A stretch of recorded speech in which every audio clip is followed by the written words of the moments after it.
The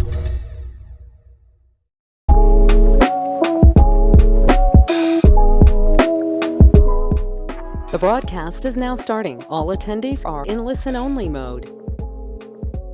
Hello, everyone, and welcome to Question Lab. We're happy to have you here tonight as we delve into the topic of Step 2 CK. Leading tonight's discussion, once again, is Dr. Paras Vakarian, and he's going to introduce himself to you now. Paras. Thank you, Sean. Hey, guys. My name is Paras. I'm currently working in dermatology, and I'm also an RX coach with USMLE-Rx. So I work one-on-one with students such as you guys to help prepare y'all for the USMLE Step 1, Step 2 CK, and then any of your own medical school or other type of examinations as well. And I'm happy to help lead tonight's session. We both mentioned RX Coach earlier. RX Coach is our one-on-one coaching and tutoring program. We'll talk more about that later. What you should know for now, though, is that the methodology that we'll employ this evening is similar to the methodology that we employ in RX Coach.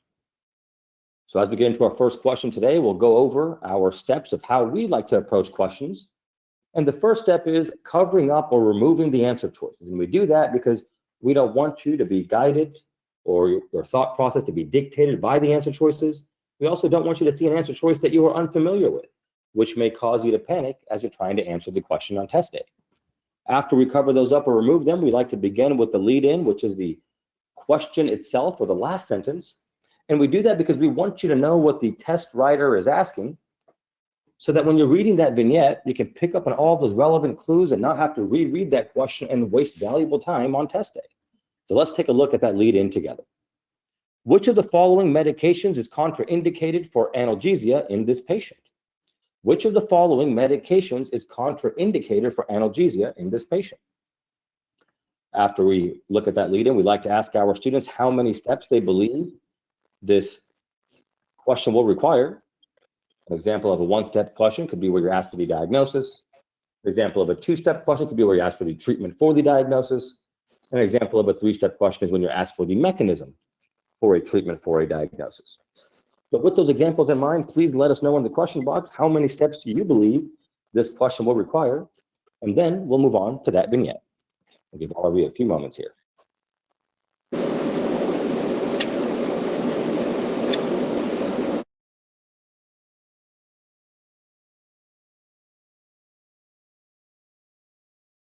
All right, I see some responses coming in, so let's go ahead and take a look at that vignette. A 55-year-old man comes to the emergency department with back and abdominal pain that suddenly began 2 hours ago.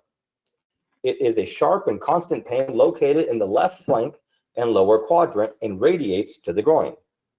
His medical history includes hypertension and depression, and he was recently diagnosed with hyperparathyroidism.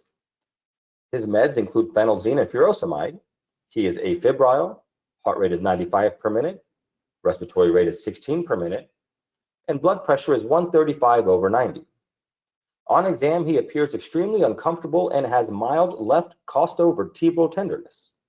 There is no spinal tenderness, abdominal rigidity, or rebound tenderness. Electrolytes and BUN, creatinine ratio, are within normal limits. Urinalysis shows moderate blood, but no leukocyte esterase or nitrates. Which of the following medications is contraindicated for analgesia in this patient? We want you to start thinking about all of the important clues in the vignette and lead-in as I hand it off to Paras. Thank you, Sean. So what we're going to do is we're going to go ahead and walk you through what we think are the important clues in this vignette and the lead-in, okay? And so starting off, you know, a lot of times in these clinical questions, you're going to be given demographics. In this case, we're told it's a 55-year-old male. The most important thing right off the bat that you're told, so you definitely want to make note of that can start to clue you in on what you should be thinking about, okay? And then usually they tell you, you know, why are they coming to the ER? Why are they coming to see the physician? In this case, it's because of back and abdominal pain, okay? That's what we call the presenting signs and symptoms. That's what brought them in. And sometimes that's pretty far removed when you end up going through the whole vignette, so you don't want to forget those, okay? And in this case, you can see they also told us how long it's been going on for. Sometimes they'll tell you that. And in this case, we can see it's pretty acute, 2 hours ago. So it gives you a sense of, is this more of an acute issue or is this more of a chronic issue, okay? Now, anytime you have any sort of pain, you want to try to characterize that pain. Is it sharp? Is it dull? Constant? Does it come and go? where is it, where does it radiate? And you can see that they kind of did that in that history of present illness. So you want to make note of that, again, because that'll start to clue you in. As usual, they're going to give you things about past medical history, past medication history. So you want to make note of that because that can be playing a role in why this patient's here. Okay, all of these things are clues as to what may be going on. Take note of those vital signs, especially if they're abnormal. Physical exam findings are going to be very important, especially in step 2 CK questions. Okay, you're going to have to start incorporating those physical exam assessments into your assessment and plan.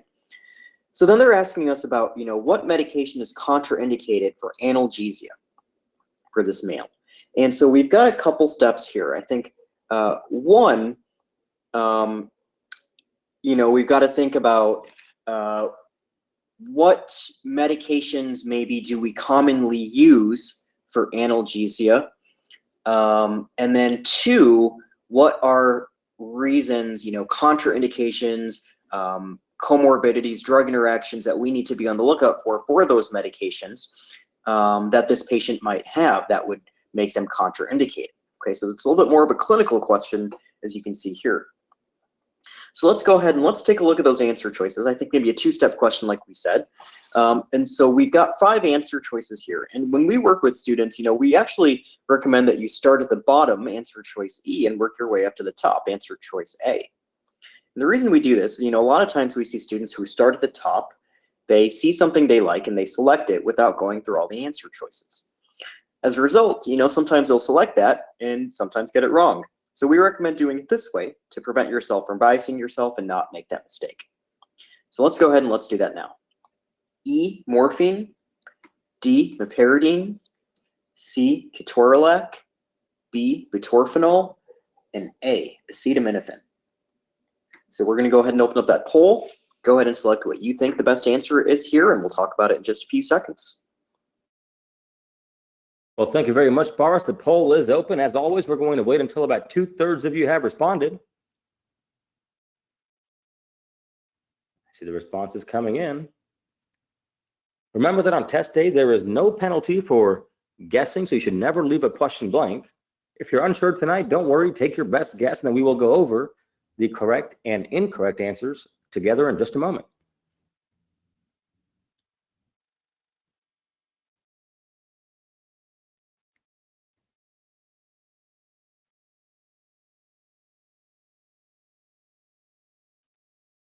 All righty, let's take a look and see what you selected. In first place with 31%, we had morphine, and then we had a tie for second place between ketorolac and meperidine. So let's take a look and see what the correct answer is. And the correct answer is D, meperidine, and 24% of you got it right. So definitely a challenging question. Let me hand it off to Boris. Thank you, Sean. So let's talk about this question. So what's going on here? Well, you can see here that this patient has a few things going on, right? They give us a lot of medical information, and you can see here, whenever they tell you why is something contraindicated, you have to ask yourself, does this patient have a medical condition that prevents me from giving a drug? Does this patient on any other drugs or have any physical exam or lab findings that would prevent me from giving a drug? And you can see here, there's a few things going on. So one, why is this patient in a lot of pain? So let's talk about that, okay? So this patient has very sharp pain that's radiating to the groin. So more than likely, this patient has renal colic due to a kidney stone or nephrolithiasis, okay? This patient has abdominal pain radiating to the lower quadrant, radiating to the lower groin as well. And the patient has hyperparathyroidism. So we know this patient has a risk factor for maybe developing calcium stones, okay? So now we need to talk about treatment. So let's talk about analgesia, okay? Now meperidine is a strong analgesic, okay? So let's take a look at the next slide, and we can take a look at meperidine and MAOI inhibitors, okay? So MAOI inhibitors have the side effect of, one of the side effects is serotonin syndrome, especially with other serotonergic medications like meperidine, Okay, so we could be putting this patient at risk of developing serotonin syndrome if meperidine is given with an MAOI. Now, was this patient on an MAOI? Let's go back to our vignette. Let's take a look. This patient, you can see there, was on phenelzine. It was very subtle. They didn't make a big deal about it. They just said this patient's on phenelzine and furosemide. So it's very easy to have missed that clue, which is why we highlight those important clues. Okay, so meperidine should not be used in combination with MAOI inhibitors because of the risk of serotonin syndrome. Okay. Now, the other medications are all okay to use in this patient. NSAIDs are safe to use. This patient has, as of this time, has normal kidney function. Morphine is an opiate. Acetaminophen is Tylenol, as we all know, and can be used for pain as well. None of the other medications have contraindications in this patient. So very subtle clinical clue there. We do need to know our drug-drug interactions. Definitely a tough question here. Well, thank you very much, Boris. Great job, everyone. That was indeed a challenging question, but hopefully, if you get this question on test day, or even more importantly in practice, you'll be able to treat your patient well. Let's move on to the second question. Once again, the answer choices are covered up, and we will begin with the lead-in. Which of the following is the most appropriate next step in diagnosis? Which of the following is the most appropriate next step in diagnosis? So as always, I'll give all of you a few moments here to respond in the question box and let us know how many steps you think this question will require, and then we'll move on to that vignette. So we'll give all of you a few moments here.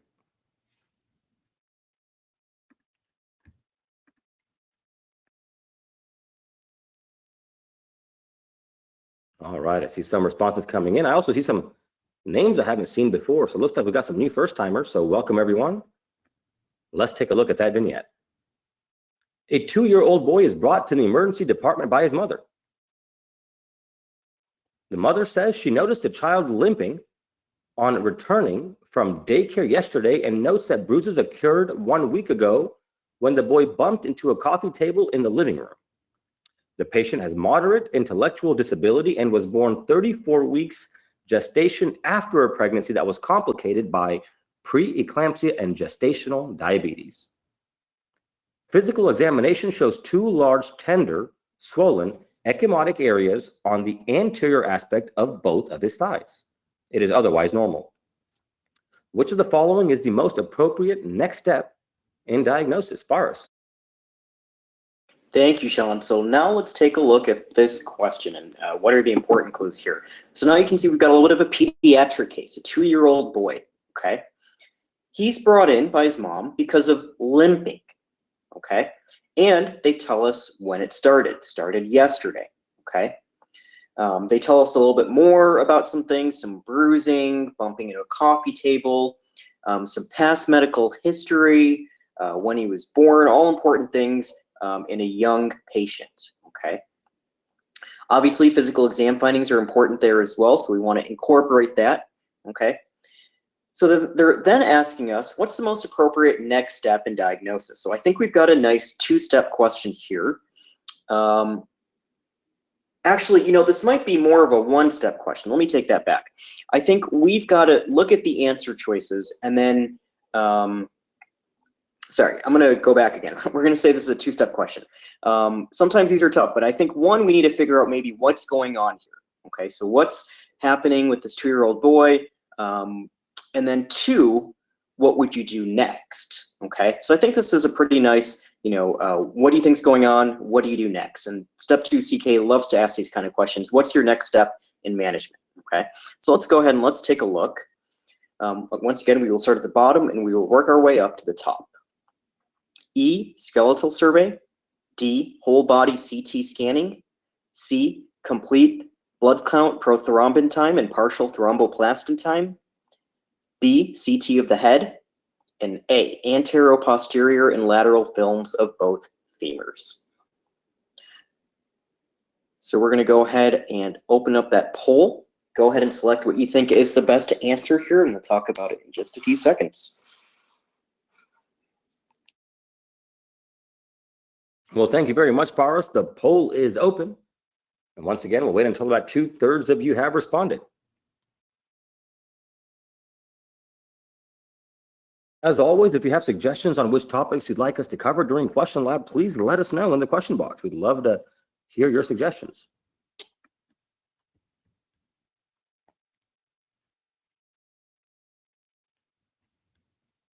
All right, about 50% of you have voted. We'll give all of you a few more moments here.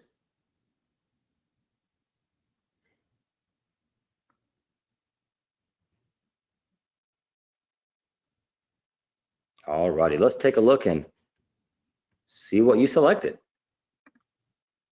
We got a clear favorite here. 65% of you selected complete blood count, prothrombin time, and partial thromboplastin time. Answered choice C. In distant second place, we had skeletal survey. So let's take a look and see what the correct answer is. And the correct answer is E, skeletal survey, and 15% of you got it right. So clearly some good distractors in this vignette. Let me hand it off to Paris. Thank you, Sean. Yes, definitely a tough question, but a very important question, okay? This is something that you are going to see every once in a while, and you don't want to miss it, okay? So this patient has some signs and symptoms that are concerning, actually, for abuse, okay? What really should clue you in is there's a little bit of discordance between, what's being told and what we're seeing, okay? So large tender areas on both of the thighs, okay? That would be a little bit weird bumping into a coffee table with, both of your thighs. And the thighs, when you think about a young child, it's one of the common areas that someone can grasp and push down with their hands and thumbs, okay? On top of that, really the main risk factor and something to keep in mind is this patient has intellectual disability, okay? And a lot of times that can be very hard for parents to take care of, and they can get stressed out, and they can take that stress out on the child, and that can lead to child abuse. So one of the important things, and one of the ways they like to ask these in questions, is what prompted the child abuse. In this case, it's most likely that this patient's intellectual disability led to the mother acting out in that way. Okay, so you want to make note of that. That's a very important clue there that you don't want to miss. Okay. Now, in those patients, especially patients who are limping, who you're worried about fractures, you would want to do a skeletal survey to check for not just injuries to the femur, but areas and injuries to other areas in the whole body. So the arms are commonly grabbed, and you can have spiral fractures there. A lot of other areas where you can have fractures to bones, and that can tell you also, was it a new fracture or was it an old healing fracture? If you see old healing fractures on X-ray in areas that are common for abuse, that can also clue you in that, hey, this patient has suffered suspect injuries in the past. So that's why skeletal survey is the best answer here. Okay. In this case, there's nothing to suggest head trauma, so we don't need to get a head CT. We don't need to get a whole body CT scan. That's a little overkill. Usually when you're worried about bones, you start first with an X-ray. If you were thinking C, that's a good thought, given the bruising in the 2-year-old boy. However, there is a little bit of a better answer here, worrying about abuse. So that would be the first step. Okay, not that you wouldn't necessarily get C, but the most concerning thing is abuse, and so you'd want to get E. Okay, A doesn't include the fact that you would also want to check for other bone involvement as well. So great job on this question. Well, thank you very much, Paris. Definitely some challenging questions today. And if you're finding questions challenging, and you want help from a coach to see how you can improve your test taking skills or your foundational knowledge, reach out to us at RX Coach. That's what we're here for, right? So what we do is, if you're studying for step 1 or step 2, we'll make you a personalized study plan, and you'll take an assessment so we can use that data to make that plan. And of course, we'll give you access to the authored resources that we have available.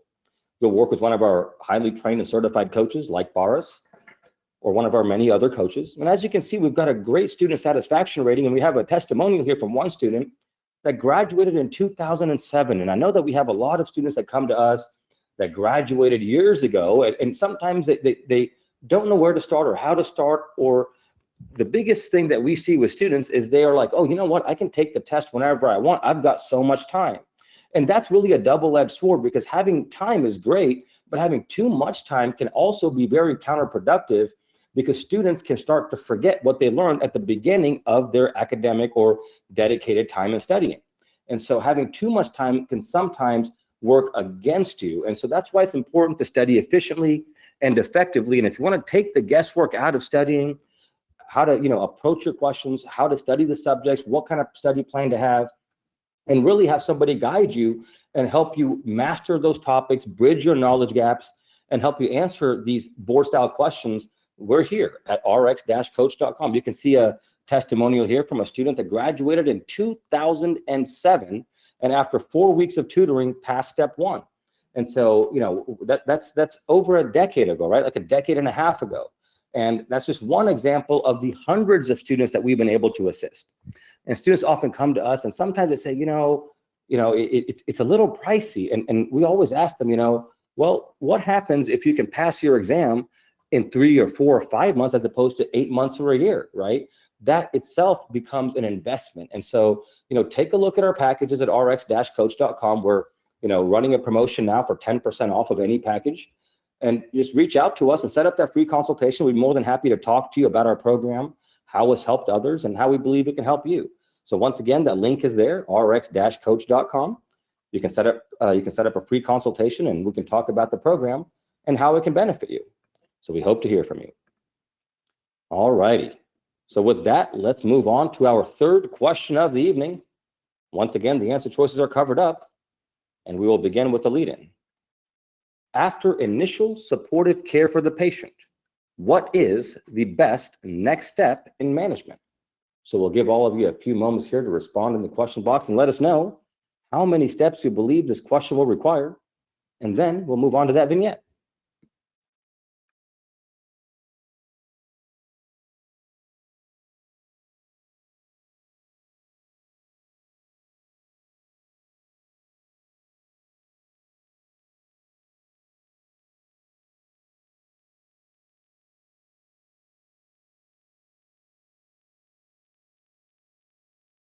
All right, I see some responses coming in. Let's take a look at that vignette. An 84-year-old woman with coronary artery disease, congestive heart failure, peripheral vascular disease, and AFib presents to the emergency department with dizziness, weakness, and sudden onset severe peri-umbilical pain. She also experienced a painful episode of diarrhea and emesis. The patient reports similar pain after meals for several months, but never this severe. Her temperature is 37.2 degrees Celsius or 98.9 Fahrenheit. Heart rate is 135 a minute. BP is 96/60, and respiratory rate is 16. Exam shows a slightly distended, doughy abdomen with excruciating pain on palpation or movement. Guarding and rebound tenderness are also present. The stool is guaiac positive, but not frankly bloody or melenic. Her white blood cell count is 19,500, hemoglobin is 10.9, and platelet count is 159,000. Liver function testing results are normal. After initial supportive care for the patient, what is the best next step in management? Boris.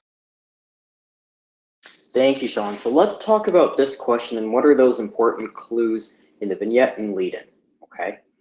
Now you can see here that this is a little bit of a longer question, and some of these clinical questions, step 2 CK questions, are going to be longer, okay? So you're going to take a little bit of adjusting to that. You can see this is an elderly woman now, okay? So we want to start thinking about some of those things that we might worry about in elderly patients. You can see there she does have a lot of comorbidities. You want to make note of all of those.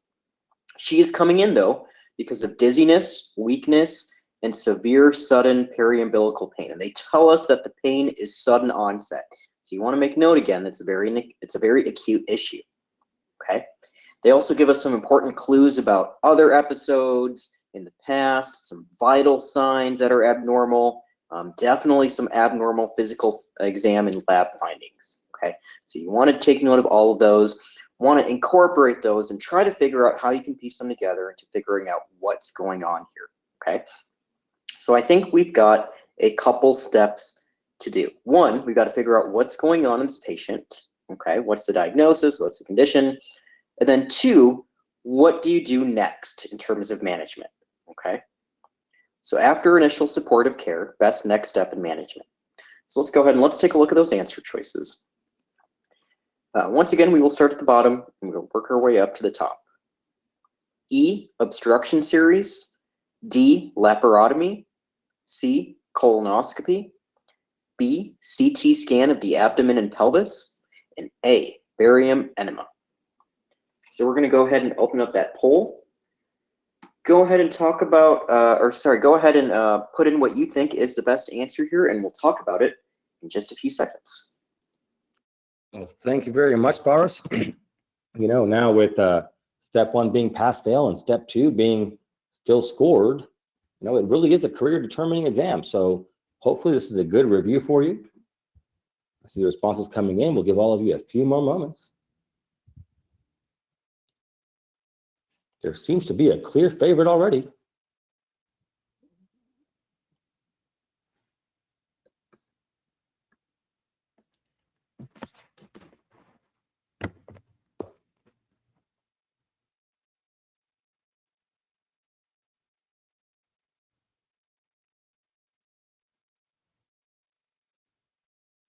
All righty. Let's take a look and see what you selected. The clear favorite here with 66% was CT scan of the abdomen and pelvis. In second place, we had obstruction series. So let's take a look and see what the correct answer is. The correct answer is D, laparotomy, and 5% of you got it right. So another challenging question. Remember, even though these questions are challenging, they're fair game. And you can be asked these questions in one way or many different ways. So it's important to make sure you master these topics. So let's pay attention to Boris. Thank you, Sean. Yeah, it's definitely another tough question, but don't be disappointed. We're going to walk through exactly what's going on here. And hopefully you'll kind of learn some very important principles of step 2 CK, okay? So one of the main things is, as I've talked about, is they really ask about, what's the next step, okay? What's the next step in diagnosis? What's the next step in management?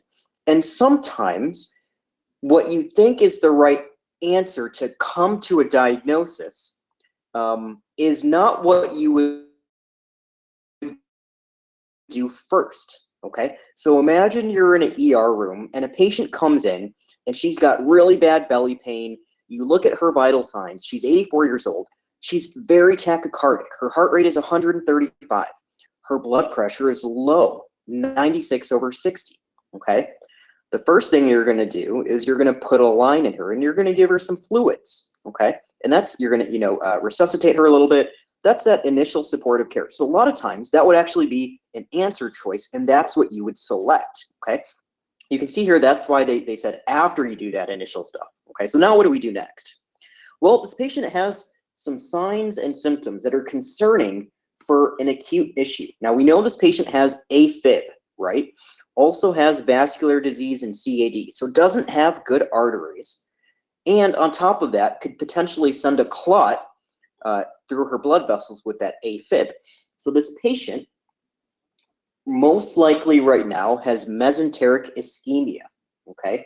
This patient has really bad belly pain, probably from an obstruction in a blood vessel that goes to the GI tract, okay?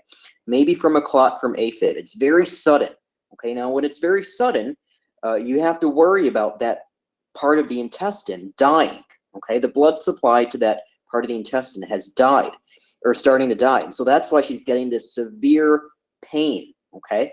You can see it was kind of building up to this in the past with those previous episodes that were not as bad, but now it's just really bad, okay? So maybe it's more of a vascular disease issue, okay?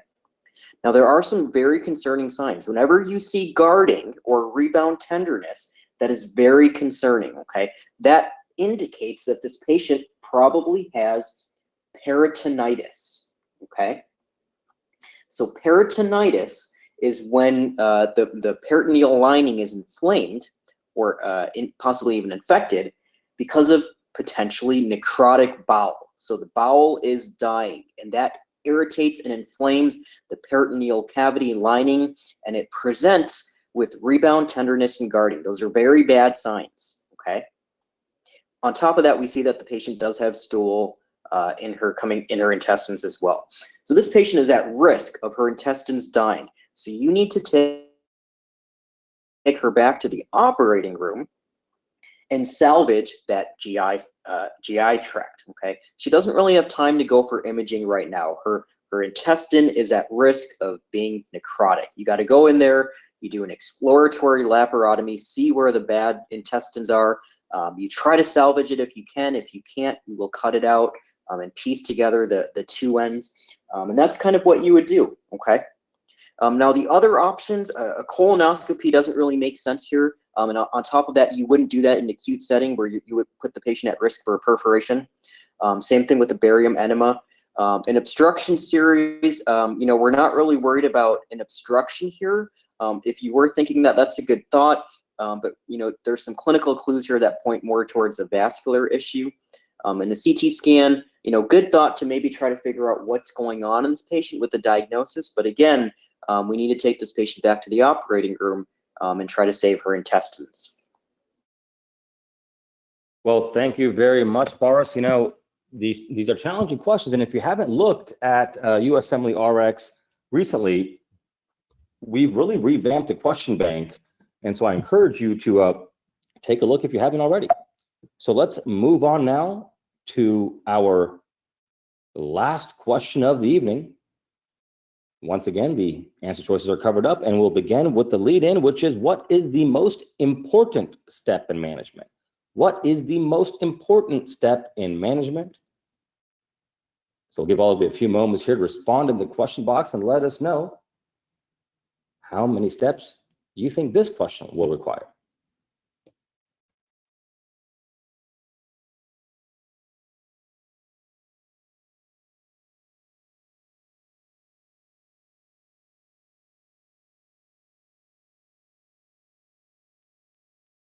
Alrighty, I see some responses coming in. Let's take a look at our last vignette of the evening, and let's try to finish strong. A 42-year-old woman presents to the clinic for a follow-up for elevated blood pressure. She has a medical history of uterine fibroids and moderate persistent asthma, and she had an appendectomy 20 years ago. 2 months ago, her blood pressure was 148/92, and she was advised to begin a low-fat, low-salt diet and to perform aerobic exercise daily. Today, her blood pressure is 150/98. The physician decides to start her on lisinopril. What is the most important step in management, Boris? Thank you, Sean. So now, this is kind of our fourth time doing this. Hopefully, you guys are starting to get a sense of those clues in the vignette and the lead-in. And as you can see, sometimes those clues can be subtle, okay? So you definitely want to make sure you're reading it well. You're asking yourself as you go through each sentence, what is important, okay? So we see here that this patient is a 42-year-old woman, and we're seeing her because of elevated blood pressure, okay? Again, they're telling us about medical history, surgeries, vital signs, blood pressure values, things like that. And at the very end, they're telling us that they started lisinopril, okay? So then they're asking us, so what's the most important step in management, okay? So I think, this is a little bit tough. I'm not sure exactly just yet where they're going with this, but one, maybe trying to figure out what's going on with her. And then two, what's the most important thing that we need to do in management? So let's go ahead, let's take a look at those answer choices. Might shed a little bit more clarity. Okay, so E, increase the dosage if blood pressure does not respond. D, have the patient return to clinic for lab studies in 6 to 8 weeks. C, have the patient keep a blood pressure log at home. B, follow up with the patient in 6 months. And A, call the patient in a week to check for development of a cough. So we're going to go ahead and open up that poll. Go ahead and select what you think is the best answer here, and we'll talk about it in just. All right, some of these answer choices got cut off, so I'll repeat some of them that did.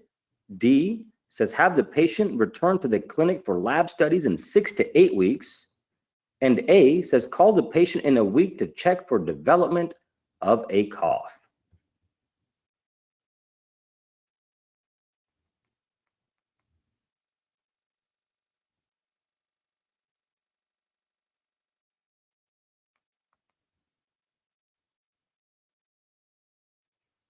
All righty, I see the responses coming in. We'll give all of you a few more moments.